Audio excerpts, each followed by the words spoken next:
Next up at UFC Vegas 41, we have the co-main event of the evening. We have Grant Dawson versus Ricky Glenn. Grant Dawson 5-0 in his last 5. Ricky Glenn 3-2 in his last 5, alternating wins and losses. This is Grant's second fight at lightweight.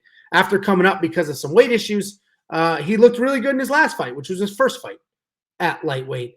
He won with just savage top game, literally with 1 second left in the entire fight, not in the first round, 1 second left in the third round, 14 minutes and 59 seconds. He won by TKO on top. It was a pretty close fight.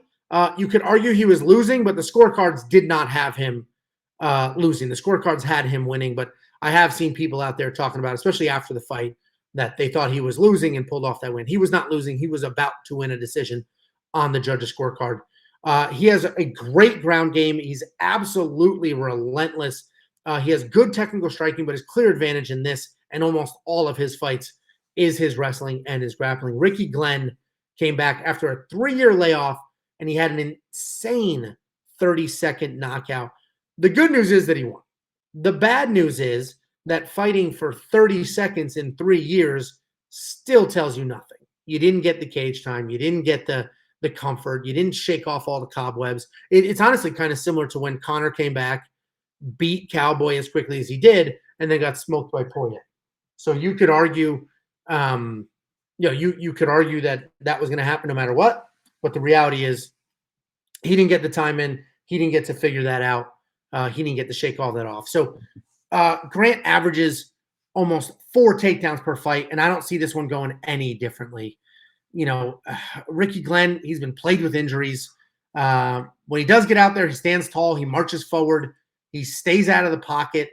He's a high-volume guy, but if you get in his face, he can have trouble. He has legit power and is a threat early in any fight. Ricky's takedowns are going to be too much here. He has solid, Grant's takedowns are going to be too much here. Ricky Glenn has solid takedown defense, solid power, but his forward plotting style is just going to play into Dawson's game plan. I see Ricky Glenn throwing big, Dawson ducking under it, taking him down, working from there. And I'm pretty sure almost everybody sees that with these minus 340 odds. And I'll tell you the bet that I'm going to do here. I've been talking about plus 3.5 bets. And at plus 3.5, you just need to win one single round. I am going to do a minus 3.5 bet on Grant Dawson. And what that means is he will give up. He has to win a sort of 30-27 or better, meaning he can win by knockout or not give up any rounds. As long as he wins all the rounds or wins by any finish whatsoever, I'll get paid. So I'm experimenting with these. I've had success with them, so I'm going to continue that. If I find somebody on the card that I'm positive is going to win, I'm positive they're not going to give up a round, I will do that. So he's a minus 340 money line favorite. But if I do the minus 3.5 point bet, he comes down to a minus 120. So I will take him. And wouldn't you take him at minus 120 in this fight? All he needs to do is not lose a round.